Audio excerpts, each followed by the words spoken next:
Hello, this is Flurry Moon. Welcome back to my channel. Today will be another episode of Flurry Whines About Redesigns. I know, I'm bored of it too. Recently, I have come across this photo quite a bit. Basically comparing toys, plushies to be exact, and overall animal designs with this hyper cutesy pink and purple sparkly look versus a more realistic, simple, and muted look. And as I was looking at this photo for the millionth time, I realized just how many examples I have of this. But Flurry, you may ask, don't you want more whimsy? I mean, you literally made like a 30-minute video called Nothing is Whimsical Anymore, literally whining for 30 minutes about how everything is so plain, sleek, and beige now. And to that I say, you're right. It absolutely pains me to see the color drained out of society simply to fit an aesthetic. However, I do understand that sometimes less is more, especially when the more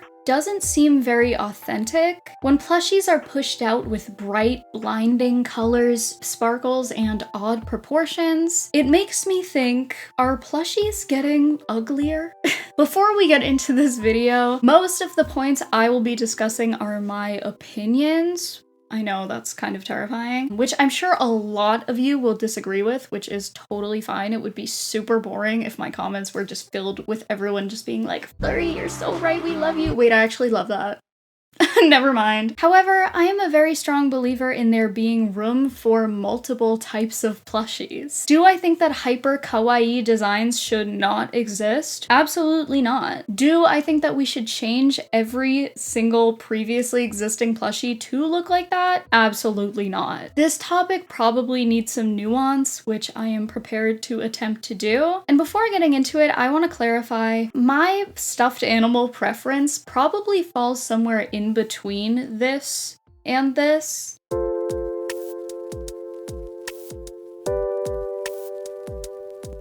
I love pink, so anything pink is a must for me. The simpler the eyes, the better, in my opinion. Basic black dots are some of the cutest stuffed animal eyes I've ever seen. And I think my favorites come from more of an emotional standpoint. I'm a Cancer, so of course I'm gonna talk about my emotions. Plushies I hold near and dear to me are a lot of the time ones that I associate with a certain memory or person. My friend Emma, who I don't see a lot anymore, crocheted me this mushroom with very soft yarn. I think it's the cutest thing I've ever seen. It's perfect. We used to work together, so she gave this to me at work, and I was just walking around the place like with this. Again, with the black dot eyes, I don't need anything more. I honestly prefer it like this. And the simple V smile, it's not doing too much because it doesn't need to. It's like perfectly cute the way it is. So this is a plushie I think is superior to many plushies. This Snuggimal that I had wanted since I was a kid. Why do I think it's cute? I don't know. It looks kind of a little real to me. So maybe that's me falling more on the simplistic side. But then also, I love a cute, like super big-eyed. This is a Yuki. I've talked about Yukis before. They're kind of like the cuter Labubu in my mind. So not every plushie I have needs to be like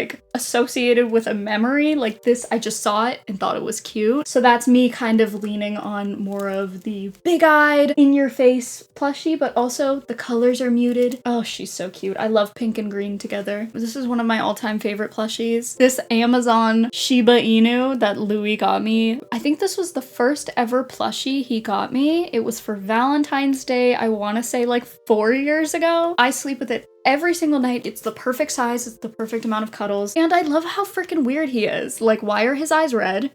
I don't know. And his name is Corgi, even though he's not a Corgi. Louis ordered it thinking it was a Corgi, and I just thought it was so funny. So his name is Corgi, whether you like it or not. There is also this Instagram account named Weeping Waterlilies. I don't know, I've been following them for a while, and they make these incredibly charming and unique plushies. And I feel like this aesthetic embodies everything that a plushie should be, in my opinion. Silly little guys with fun proportions proportions, pleasing to the eye colors, and just overall personality. You can tell that someone put so much work into it. Each one is special and unique. I love stuff like this. I do believe I'm gonna be getting some soon, so I'm so excited, but please go to their account, and they also have a shop in their bio, which I will also link. Honestly, I just found this account and I really love their work, so highly recommend checking them out. So now that you guys like get how I feel, let's get into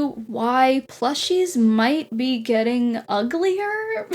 I don't know. Let's figure this out. What are we drinking today? I got a new glass, you guys. I am back on my Chobani cookie dough creamer.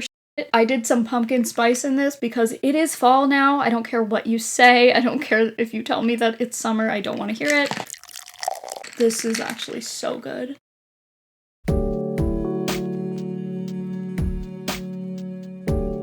So to really understand everything about this topic, we have to talk about why and how plushies exist in the first place. I won't be doing too much history, just a brief background. Now, why do companies design, produce, and sell plushies in the first place? Although early stuffed animals date back to ancient Roman times, where children would play with rag dolls made from linen, rags, and often simply carved from wood, we would not see anything that resembles the modern-day stuffed animal until around 1880. This would be when a German entrepreneur named Margaret Steiff began sewing together elephants and other animals for her friends, although they eventually, unexpectedly, became extremely popular with children. Margaret founded Steiff Productions that same year, and her nephew, Richard Steiff, joined the company and began creating other animals as well. On the first Steiff catalog published in 1892, Margaret's own words read, "For children, only the best is good enough." Not long after that, the first teddy bear would be created around 1902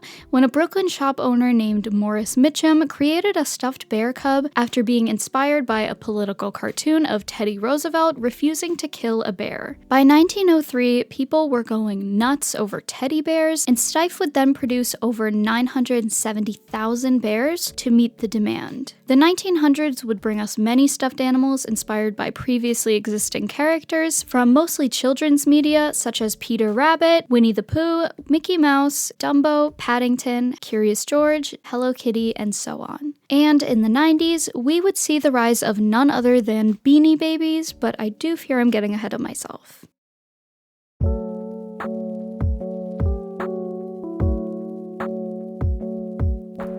I think us adult collectors tend to forget sometimes. Although plushies aren't only for children, they are designed, produced, and sold with children at the forefront. Kids like playing with plush toys and toys in general. It's great for their development. It gets their brain all stimulated, and I don't really know anything about kids, honestly. But using your imagination at such a young age to create little stories, scenarios, characters, it really does do so much for the brain, and it keeps them busy while their parents take like a 2-second breather. And they're cute. Kids like cute stuff. Adults like cute stuff too. You get the gist, okay? They're mostly made for children. So unfortunately, what adult collectors think is cute is almost completely irrelevant to toy companies unless the toy is a reboot like Littlest Pet Shop. Littlest Pet Shop was around in the mid to late 2000s. The people who were begging for it to come back were the people who were children in the mid to late 2000s. So when they brought them back, they released designs with children in mind, but also really keeping in mind what adult collectors wanted. But that's a completely separate topic. So what is the simple classic plush? What do most adult collectors find cute? Now, of course, this is not speaking for every single adult collector. Obviously, not everyone has the same opinion, but I find that most stuffed animal lovers my age and older gravitate towards more of a simplistic, realistic, soft design, kind of like a baby plushie. Why? I believe it's a mix of a few things. One, most of us grew up with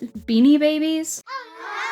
The classic simple plushie. Semi-realistic proportions filled with beans to create a heavy effect, black dot eyes, soft fur, and for the most part, semi-realistic colors. I don't know about you guys, and this, I promise this is on topic, but when I was a kid, there was nothing I wanted more than a pet. We just like never ended up getting one until like I was in high school. I had like a fish. I ended up getting my first hamster when I was like 12 maybe. His name was Stump. He was a dwarf hamster, I want to say, and he was very freaking cute. But all throughout childhood, I just wanted a freaking real pet. Like I loved animals. I loved all that. So I lived for stuffed animals. In my eyes, every plushie was a real pet. I knew that wasn't the case, but I gaslit myself until I believed it. So I literally forced my mom or any adult around to cut off the tag of every single stuffed animal I had because a real animal doesn't have a tag. Let me know if anyone else did that. I would also tie belts around my dog plushies and drag them around the house as if I was taking it on a walk. Wow, this sounds really sad. I had fun. I thought it was fun. And now that I think about it, most plushies that I did have all looked semi-realistic. I was born in 2002, by the way, so this was just all the 2000s. I don't have a solid answer for why most plushies looked like this, at least the ones I had, but it was also in the media I consumed. Perfect example, Miffy. Miffy is on her way to being that girl today, but who here remembers the Miffy and Friends stop-motion TV show? These extremely plain designs, but with bold colors distributed throughout each shot, simple shapes, and of course, the calm British woman's narration. Simple is the perfect word for this series, but simple does not equal soulless. You can tell just how much effort went into each episode, and I highly recommend showing Miffy and Friends to young children, or even giving it a watch yourself.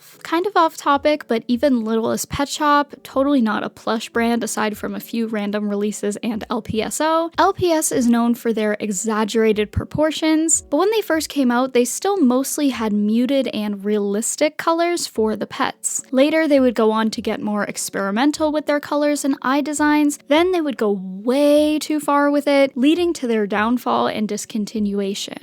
Why? Because Littlest Pet Shop's target audience are those kids from the mid to late 2000s who had fond memories and nostalgia with these toys, not these. Anyway, I'm getting a bit off topic, but my point is, look up plushies in the early 2000s, you're going to be met with a ton of stuffed animals that look like this. Pretty much the same with the 90s, although the 80s was a completely different breed. Does this mean that 90s and 2000s kids had the best plushies? Not necessarily. I grew up with those things, and typically what you grow up with is your preference. Some great examples of popular plushie brands that execute this simple but adorable style very well: Jellycat, Sanrio, Squishmallow sometimes, Build-A-Bear, and a personal favorite for the girlies always in pain and need some heat, Wormies. This is not sponsored, I just love Wormies. This is my hamster Wormy. They have dogs, they have bears, they have cows. It's weighted and you put it in the microwave for like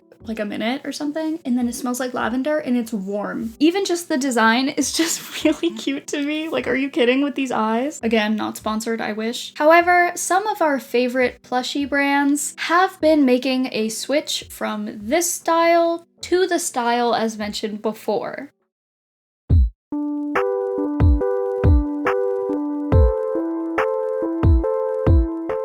Lots of colors, wild and wacky proportions, glitter, big eyes, etc. For the most part, it's what the kids want. Nowadays, for the most part, kids gravitate more towards these bright, big-eyed, unicorn threw up neon colors all over their toys. Why?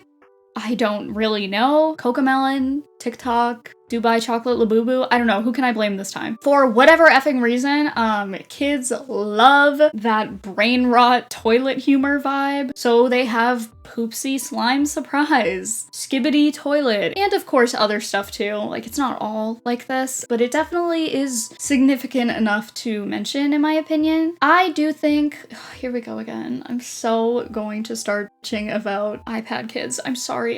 I do think kids today have a much lower attention span and need constant stimulation, and this is due to lazy millennial parents not wanting to do their job, so they throw an iPad in their kid's face. What? Who said that? Wait, who said that? Please, millennials, do not come for me. I love you guys. If what I just said does not describe you as a parent, I'm not talking about you. Period. Anyway, I know I'm gonna get hate for that. Oh well. The amount of videos I have seen of children actually having nervous breakdowns because their mom and dad said no iPad is insane. They are going through withdrawals. Withdrawals. Don't listen to anything I'm saying. I don't even know how to say frickin' withdrawals. We are not meant to be developing as humans while looking at a screen. Okay, that's just not how we were made. It's not natural. It's terrifying. And I'm actually so scared for children these days. It's not their fault. And my attention span is definitely messed up from social media and technology and all that. These kids today are not even given a chance to take their first freaking breath or say their first word without being exposed to this incredibly overstimulating and harmful technology and media. There is a reason why today's teachers are begging parents to, I don't know, do their job as parents, to set rules, restrictions, and God forbid, consequences. And I do understand that a lot of this is happening because parents are so exhausted. It's too much work for them. It's a lot easier to just be like, all right, fine, take the iPad and leave me alone. Like, I totally understand that. I'm not a parent. Anyway, oh my god, returning back to plushies. I promise this is like somewhat relevant, but because of this is why I bring it up. Because of this, that is why I feel like children are more attracted to this like super bright, in your face, don't get bored, the unicorn shits out slime, and also sparkles, and also it sings a song. Are you bored yet? Please don't get bored. You know, I've done this before. I don't think many kids would be satisfied with a plushie that looks like this. Does it move? Sing? Shit? No, not interesting enough. Now, again, I am positive that not all kids feel this way. I'm sure tons of people are gonna go in my comments and be like, my kid does not like plushies that look like that. My nephew does not like. Can you tell I don't know any children in real life? I did get a comment that I thought was interesting saying, like, as a babysitter, the kids they work with gravitate a lot more towards this kind of plushie that I mentioned. And honestly, not even kids. I'm sure a lot of adults prefer a more busy, bright, why'd I do that? Busy, bright, and more whimsical design. Like I've said before, we are losing color in this lifetime with all the, I don't know, with all the beige, sleek, corporate vibes, you know? So why not have a stuffed animal that has all these crazy colors and all this weird shit going on? Like, why not? I don't see any problem with it. My personal gripe with toy companies is that stuffed animals that once looked like this, here we go again, are now being redesigned to look like this. And that's where I have a problem. Like many of you said in my community post, why not both? And I 1,000,000% agree. Why can't both coexist instead of trying to change one into another? Again, I understand like the kids are at the forefront, as they probably should be, but I just think they're doing these redesigns to stay afloat, and by doing that, we are losing some originality and creativity. That's my personal opinion. Let's get into the culprits.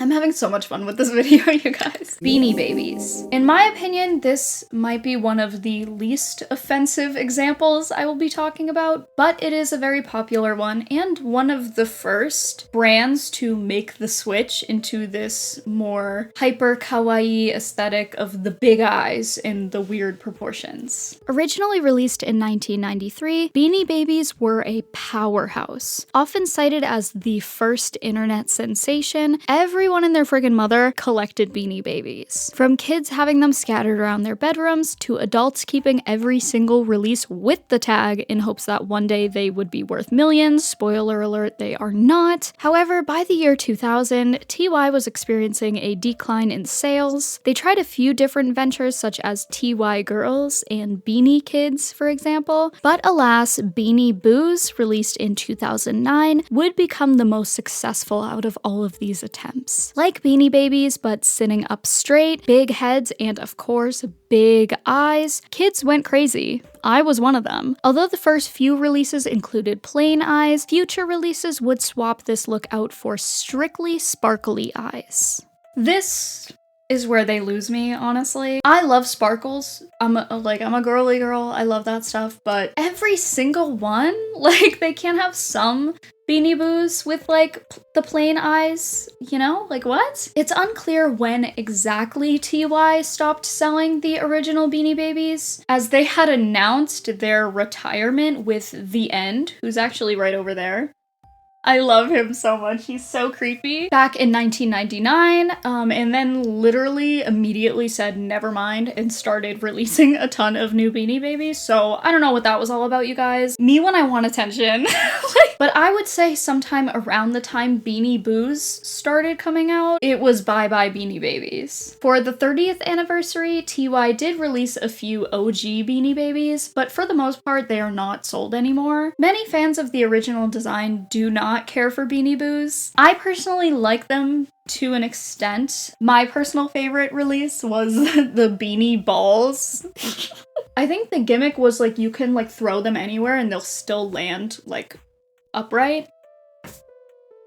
Hey, did you guys see that? This is Tippy. I love Tippy. This is from when I was probably in like 5th grade, maybe. He has plain eyes. So this must have been one of the first releases. I always liked how he has like a smiley face on him. I think it's so cute. But again, in 2009, I was the age demographic for Beanie Boos, so it makes sense why I like them. And this is like a big theme throughout this video. I don't blame TY for making the change, and technically it was a good decision for the brand. However, with the rise of nostalgia and early 2000s core, I do think they could benefit from prioritizing the original Beanie Babies a bit more. And again, it's about originality. Yes, technically what they're doing is great for money and money and money. And I'm not saying they should just like sit back and lose money, but like something's gotta give, you know? I don't know. Am I making any sense? I feel like I am. I'm trying to be like more confident in my opinions.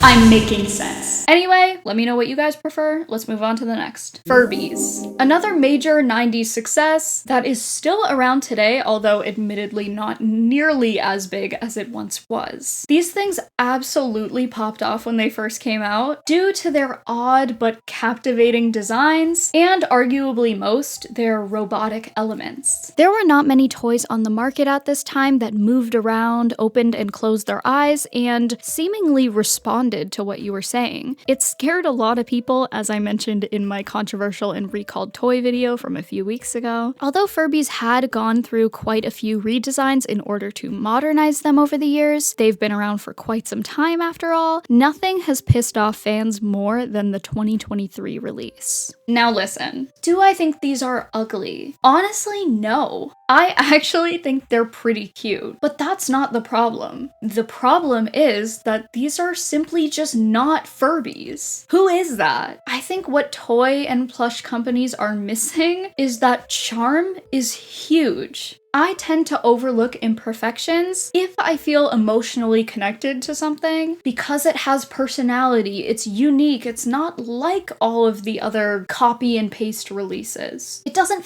feel like a million of them were made in some factory at the same time. Even though I know that they were, you know? Furbies are weird. They are ugly, in my opinion. But is being ugly so bad? I talked about this in the whimsical video. I feel like everyone is so scared of being just a little ugly. I don't know. The worst thing you can be is not ugly. I promise you. Would I purchase a Furby? Okay, honestly, maybe. But overall, they're not really my thing. But they are a lot of other people's thing. And abandoning collectors who have stayed loyal to the brand for over 2 decades in order to cater to the next generation might not be the way they should go about it. It is important to keep up with the trends. Again, they have to make money to survive after all. And if they don't appeal to a wider audience, we can say bye to all furries. Furbies. Wait. No, I'm not saying goodbye to the furry. I just think there should be some kind of balance. Like, I don't know, maybe they can release the original Furbies, but have the new Furbies as their little pet sidekicks or something. You know what I mean? Like, I feel like there's gotta be something better. Let me know what you guys think about that one. Let's move on to the next. Webkins. This is actually a very interesting entry, as Gans has actually begun attempting to return to their original design, which is very exciting. However, we were in the trenches for a second. It was bad. The original Webkins plushies that we all know and love were discontinued back in 2019 due to low sales. Nowadays, plenty of people play Webkins, mostly adults with nostalgia, but at the time, I don't believe there were a whole lot of players. However, in 2020, Gans released Webkins Next, a new 3D version of the site with all new stuffed animals as well. The problem? Those are literally Beanie Boos. Like, show me the difference. OG fans were not impressed by either the plushies or the game, and although Webkins Next is still up and running, Gans does seem to be prioritizing the original game and plushies once again. We actually just got a sneak peek of the new plushies, and although they aren't exactly like the old ones, it is a huge upgrade from Webkins Next. Now, same thing as before. Are the next plushies ugly? Like, are they hard to look at? They're that bad? No. Again, say it with me. They are just simply not Webkins. That's a Beanie Boo. That is literally a effing Beanie Boo, you guys. If you think this is bad, let's move on to the final section. For Real Friends. This is where I start getting pissed off, okay? For Real Friends was launched back in 2002, and their robotic plush animals were meant to give the consumer a similar experience of having a real pet, but without the annoyances and the mess. For Real Friends. Because of this gimmick, most of the releases from the 2000s focused on realistic proportions and colors, as they were trying to give you a semi-realistic pet experience. They proceeded to do this into the early 2010s, my favorite release being Snugimals, as I have mentioned literally a million times. However, as time went on, For Real Friends began to make the shift into more cartoonish styles and colors, and as of 2025, this is what For Real Friends looks like. Fucking pardon? Snugimals. My favorite release. This is my Snugimal from, I want to say, back in 2009 or something. Very small, very cute eyes, very cute nose. This is today's Snugimal. What the F? I'm sorry, I'm sure kids find these cute. Maybe I would have thought they were cute too if I was a kid. Maybe. But you are For Real Friends. Be so fucking for real right now. This leads us to stick to the gimmick. Honestly, I think the moral of the story is stick to your gimmick. What makes Furbies stand out from other toy releases? What makes Furbies stand out from other toys on the market was the fact that they were odd looking. Of course, aside from using fairly new technology at the time, make them look like everyone else, and what do you have? Next to nothing. For Real Friends, your gimmick was realistic robotic plushies. Make them look like everyone else, and what do you have? I don't know, but they're ugly. And I am keeping that same energy vice versa as well. I'm sure kids would be outraged if their Poopsie Slime Surprise one day showed up looking like a millennial beige mom. Stick to your gimmick. I think at the end of the day, it's all about balance and it's all about preference. Again, I don't find anything wrong with these in-your-face designs until they start to feel like cheap cash grabs, grasping at straws, basically saying, this is what kids like, right? I don't know. There's a lot that goes into this, and I do completely recognize that nostalgia is a big factor into the way that we feel. So I don't know. I'm not saying, that anything should really change. I just thought this was a really interesting topic, and I have seen this freaking picture going around enough times to know that this is a hot topic, and I love toys, I love plushies. I knew you guys would really like this conversation, so I'm dying to hear what you guys have to say about this. Comment below what style you prefer, and maybe some small businesses that you want to plug. I feel like that's what we need right about now. Once again, Weeping Waterlilies, I will leave their links at the very very top, so you guys can go check out their beautiful, wonderful, and adorable plushie designs. Again, they also do keychains and all that. I think I'm gonna get some soon and I'm so excited. But yeah, I hope you guys enjoyed. I love you guys so much and I'll see you next week. Bye!